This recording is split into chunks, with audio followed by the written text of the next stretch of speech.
गेल्या 3 दिवसापासून मराठा आंदोलक मनोज जरांगे पाटील यांच्यावर छत्रपती संभाजीनगरच्या गॅलेक्सी रुग्णालयात उपचार सुरू आहेत आणि आज ते जे आहे ते सुट्टी घेऊन आंतरवली सरहद्दीकडे जाणार आहेत। पाटील काय सांगाल, 3 दिवसापासून उपचार सुरू होते, आज आंतरवली सरहद्दीकडे जात आहे, 29 तारखेला उपोषणात सुद्धा इशारा दिला आहे। ते आता मी आज आता डिस्चार्ज घेतला आहे की तिथं तयारी खूप करायची। राज्यातला खूप मराठा समाज येणार आहेत, पार्किंगच्या त्याच्या व्यवस्था पोरांना सांगून ते करून खूप व्यवस्था आहे, दौरा पण आहे। त्यामुळे आता मला सुट्टी घेणं पण गरजेचं आहे। डॉक्टरांचं म्हणणं आहे 2-3 दिवस आरामच करा। आता दौरा विदर्भांचा मराठवाड्याचा पण आहे। एखाद्याच तब्येत बरी राहिली तर करल, नाही केलं तर माझ्या मराठा समाजाला मी सांगितलं की तुमच्याच खांद्यावरती समाजाच्या लेकराच्या जबाबदारी 29च्या आंदोलनाची, तुम्ही पण गावोगावात तयारी करा। मराठा समाज तसा सज्ज आहे। ते म्हणतात तुम्हाला बरं वाटलं तर या, नाही बरी वाटली तब्येत तर आम्ही गावोची गावं पिंजू काढतो सगळे। मराठा समाज आहे राज्यातला कानाकोपऱ्यातला तयारीला लागला आता। म्हणजे मुंबई पुण्यापासून असणारे मराठी व्यवसायासाठी गेलेले, नोकऱ्याला गेले सगळे पोरं राजा टाकालेत। ते प्रत्येकाला वाटतं की आपण ही निर्णायक लढा आहे आणि आपल्या समाजाच्या प्रतिष्ठेचा विषय बनला आहे। आता प्रमाणपत्र रद्द केले त्यांनी, त्यामुळं मराठा समाजाला वाटतं की आपल्यालाही कधी काळी आपले नातू पंतू म्हणले पाहिजेत की आमचेसुद्धा आजोबा या आंदोलनात साक्षीदार होते। ही निर्णायक लढा मराठ्यांचा खूप मोठा झाला होता। प्रत्येकाला लाज वाटू नये की समाजाचा एवढा मोठा निर्णायक लढा 29 ऑगस्टला झाला ना, आपण त्याच्यात नव्हतो असंही कुणाला वाटू नये। म्हणून मराठा समाजाला माझी विनंती की ही आरपारचा निर्णायक लढा आहे। आपण सगळ्यांनी या आंदोलनात सहभागी व्हायचं आणि स्वतःहून आपण सगळ्याला फोन करून सांगा, गावोगावी जाऊन सांगा मी तर येतोयच, पण नाही आलो तर मग मात्र तुमच्याच खांद्यावरती जबाबदारी। माझा मराठवाडा प्रचंड पेटून उठला आहे, माझा विदर्भ पेटून उठला, माझा पश्चिम महाराष्ट्र प्रचंड ताकदीनं पेटून उठला आहे, माझा कोकण मुंबई खानदेश सगळा विभाग महाराष्ट्रातला कानाकोपऱ्यातला घराघरातला मराठा पेटून उठला आहे की अन्याय समाजावरती झाला आहे। आणि असाच समाज असायला पाहिजे ज्या समाजाचा मला गर्व वाटतो की या समाजाला अन्याय झाल्याच्या नंतर मोठ्या ताकदीनं तो उठाव करतो आणि पेटून उठतो आहे। ही आपल्यासाठीची खूप मोठी अभिमानाची गोष्ट आहे। म्हणून मराठा समाजानं सुद्धा तयारी त्याच ताकदीची करायची आणि तयारी पण करायला। लोक रजा टाकालेत म्हणल्याच्यानंतर लोक किती पेटून उठलेत हे आता ते पोस्ट पण फिरायला लागलेत की कोणी रजा दिल्यात, कोणी असं करायले।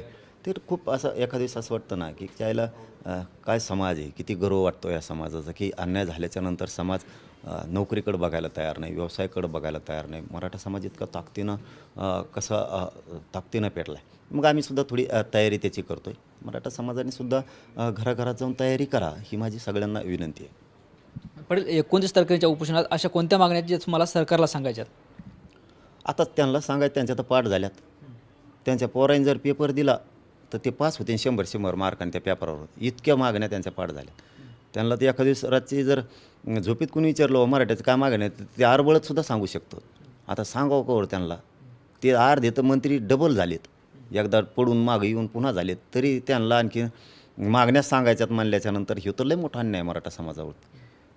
त्यांच्याकडून सगळं घेतो मी, 58 लाख नोंदीसह सगळे गॅजेटियर ह्यावेळेस तेव्हा काही ठेवतो असं नीटच करतो त्यांना। तुम्हाला सांगायच्यातच का? हैदराबाद गॅजेटचा GR काढला आहे त्यानुसार प्रमाणपत्र आणि व्हॅलिडिटीचं काय?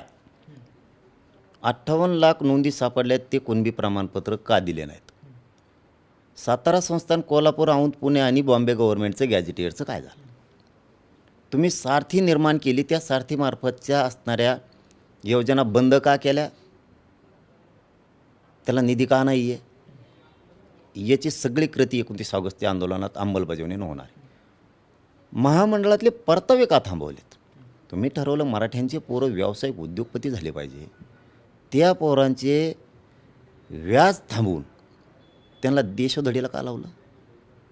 तुम्ही सगळे गुन्हे मागं घेतो म्हणले, काला बरं इतके दिवस लागतात? दाखल तुम्हीच केली, तुम्हीच मागं घेत नाही का? यांनी जे हे EWचे ECBCचे आणि EHBCचे पोरांचे निवडी झालेले थांबवलेत ना, याचं मला जरा उत्तर घ्यायचे त्यांच्याकडून का वाटोळं केलं म्हणून। MPSCच्या पोरांचं 2 वर्षाची मुदतवाढ द्यायला यांच्या निवडणुकीमुळे त्यांचं वाटोळं केलं त्यांनी का? याचे काय कारण आहेत?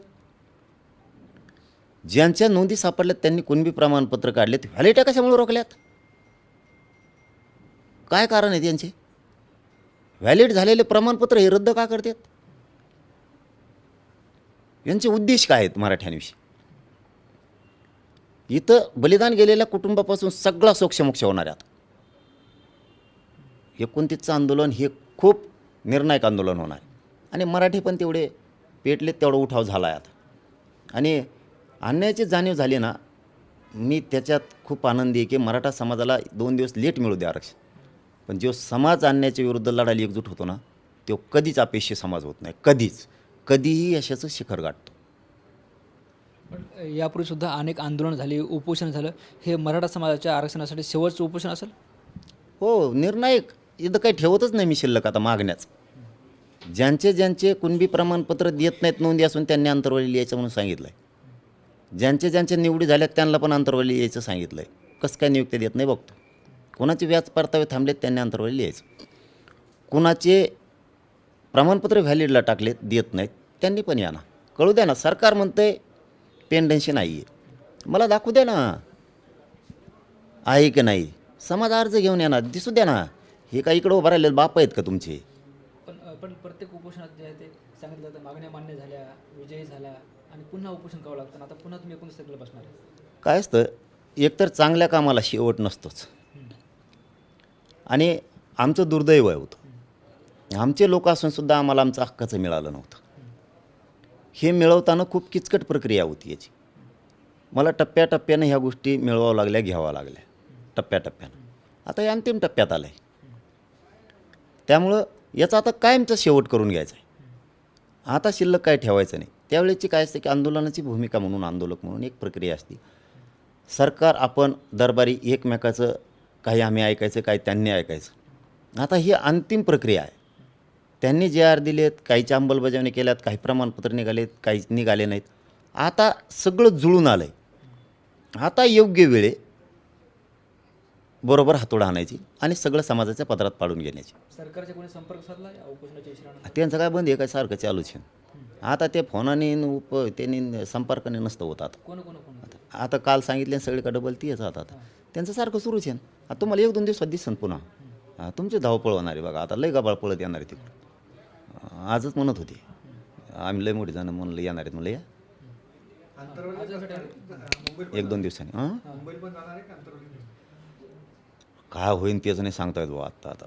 कारण मला तर एक तर मीडियाला नाही मी खोटं बोलत, तर काय होईल त्याचं सांगता येत नाही. पण जास्तीत जास्त महाराष्ट्राचा कल आहे 100% मराठ्यामध्ये 70%चं म्हणे मुंबईलाच जायचं.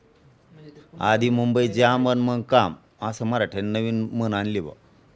आधी मुंबई जाम अन मग काम. आता हे तर नाही होणार, आंतरवालीतच आंदोलन होणार. मला काय मराठा समाजाला कुठंही कल्याण करायचं. तुम्ही उपोषणाला मराठीत आंतरवालीत बसणार आणि तिकडे मुंबई जाम होणार? नाही सगळे आंतरवालीतच. मी मुंबईत गेलो तरच मराठी मुंबई जाणार ना. मी राहतो इकडून, त्यांना कसं तिकडं पाठील? आणि ते बी जाणार नाहीत ना. त्यांना कसं ते कसं जातील? आम्ही सगळे एक जेवण एका जागेवर आहोत. कुठल्या बी मुंबईत असेल तर मुंबई, आंतरवालीत असेल तर आंतरवालीत. पण जे आता चर्चा जी आमची रोज पोरं येतं राज्यातली येते तर मुंबईचे सगळ्या डोक्यात.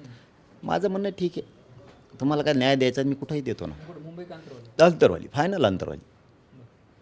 पाटील, एक शेवटचा प्रश्न. वाघमारेंनी जे आहे ते मराठा समाजातील मुलींबद्दल, महिलांबद्दल एक आक्षेपार्थ वक्तव्य केलं होतं. नंतर त्यांना उपरीत झाली, माफी मागितली. जरांगी पाटलांनी केलेल्या वक्तव्याबाबत ते माफी मागणार का, असा सवाल केला. एकतर ह्या असल्या लोकांना मी हुंगत बी नाही, बघत बी नाहीत आम्ही असं. कारण त्याला जातवान लागतं. असे वड्या फाड्यातल्याला आपण बोलत नाहीत जास्त करून, कारण आपण चांगल्याला किंमत देतो. मी कुठल्या जातीच्या महिलांबद्दल बोललो नाही, नेते नाही सोडले मी. कुठल्याच जातीबद्दलचे मी लेकीबाळीला दुखवलं नाही. तुम्ही आमच्या लेकीबाळींवरती बोलणार असले रोज कोलितो आम्ही रोज, आणि तुम्ही माफ्यान फिप्या मागून विषय संपत असतो का? माफ्यान फिप्या मागून आता ते मराठी नाही राहिले.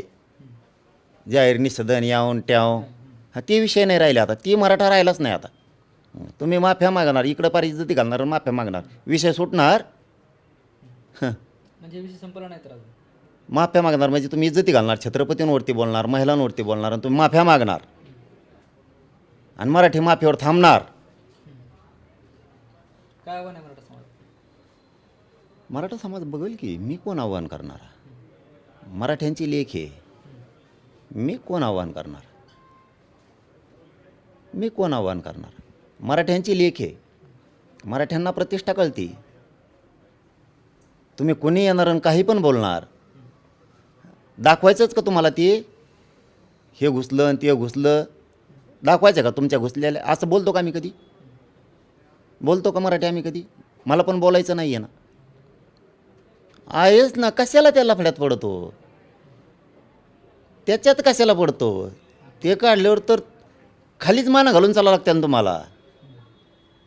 आम्ही नाही बोलत कोणाच्या लेकीबाळीबद्दल, महिलांबद्दल नाही बोलत आम्ही. तुमच्या ह्या परळीच्या नादी लागलं की ह्याच नियती होणार, ह्याच नियती होणार तुमच्या. आणि तुम्ही लोकांच्या मराठा समाजाची प्रतिष्ठा घालणार आणि माफिया मागणार. माफिया मागणार. निश्चित आपण बघतो आपल्यासोबत मनोज जरांगे पाटील होते. ते 29 ऑगस्टपासून पुन्हा उपोषणाला बसणार आहेत आणि हे उपोषण जे आहे ते निर्णायक होणार आहे आणि याची सरकारने दखल घ्यावी असा इशारासुद्धा त्यांनी दिला आहे. कॅमेरा पर्सन अमित आडेसह ज्ञानेश्वर लोंढे, TV9 मराठी, छत्रपती संभाजीनगर.